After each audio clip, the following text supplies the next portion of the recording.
3. All his couch hast thou transformed. He opened the rock, and the waters gushed out. They ran in the dry places like a river. Psalm 105:41. For the Lord shall comfort Zion. He will comfort all her waste places, and he will make her wilderness like Eden, and her desert like the garden of the Lord. Joy and gladness shall be found therein, thanksgiving and the voice of melody. Isaiah 51:3. In the shadow of his wings I will sing for joy. What a God, who out of shade nest for singing bird hath made. Lord, my might and melody, I will sing to thee. If the shadow of thy wings be so full of song, what must be the lighted place where thy bird can see thy face? Lord, my might and melody, I will sing to thee. Peace in acceptance. To my reading of the Scriptures, pain, like sin and cruelty, is the work of the enemy. An enemy hath done this. If it were not so, we should, I think, have no right to resist it. We do not resist our Lord.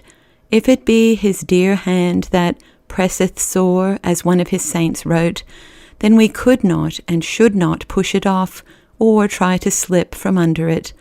All the wonderful easers of pain, which I believe are his gift, would be forbidden to us. Doctors and nurses would not be working with him, but against him. We hold to his words, ought not this woman whom Satan hath bound, lo, these 18 years, to be loosed from this bond, leaving the mystery behind them, so often present with us, for him to explain in his time. As I lay for 2 hours or more in the dark on the sand at Joyous City before help came, that which had to be endured seemed to give a sharpness to thought.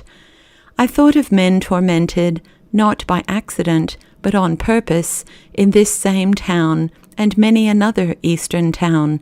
I stood alongside the English judge who at that time openly fought torture in this district.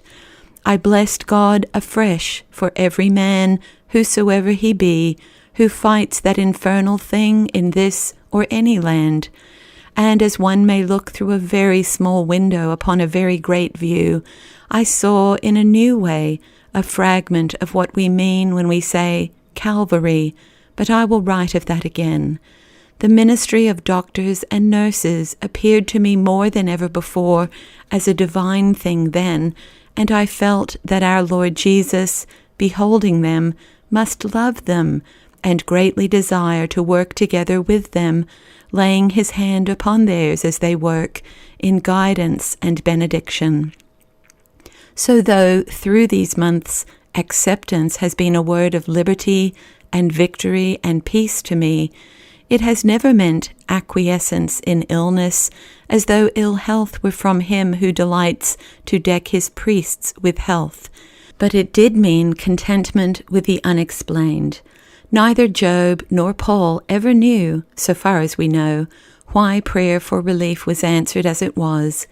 But I think that they must stand in awe and joy as they meet others in the heavenly country who were strengthened and comforted by their patience and valor, and the record of their Father's thoughts of peace toward them. Hardly a life that goes deep, but has some tragedy somewhere within it. What would such do without Job?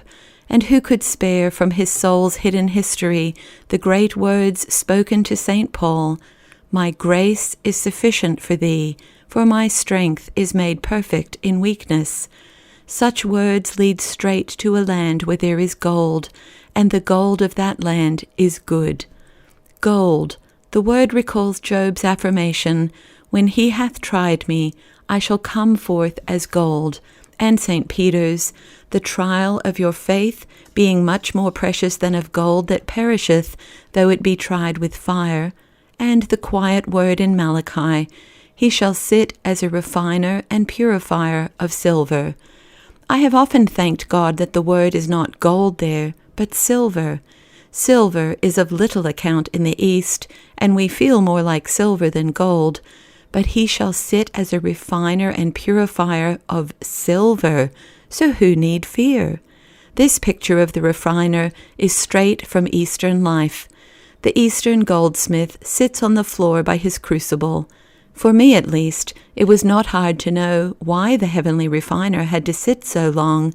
The heart knows its own dross. Blessed be the love that never wearies, never gives up hope that even in such poor metal he may at last see the reflection of his face. How do you know when it is purified? We asked our village goldsmith. When I can see my face in it, he answered. I was wondering one day how such happiness as this that he was giving could possibly be, when everything that was happening was so objectionable, so detestable to the natural man. I knew, of course, that it was nothing in me that caused it to be. Was it because of the love of my dearest that lapped me in soft waves all round? But even that could not account for it, though indeed he only knows how very much it helped, for I had heard of it in far more alien air, in rooms where there was no love, and keener, more prolonged suffering. Our Invalids' League supplied such miracles. What accounted for them? That day I was reading in the Psalms, as translated by Rotherham, and came upon Psalm 41:3. All his couch hast thou transformed in his disease. A transformed bed, word of peace and wonder. Sustained upon the bed of sickness, the Lord comfort him when he lieth sick upon his bed. Make thou all his bed in his sickness. Each rendering adds a small, new, tender note.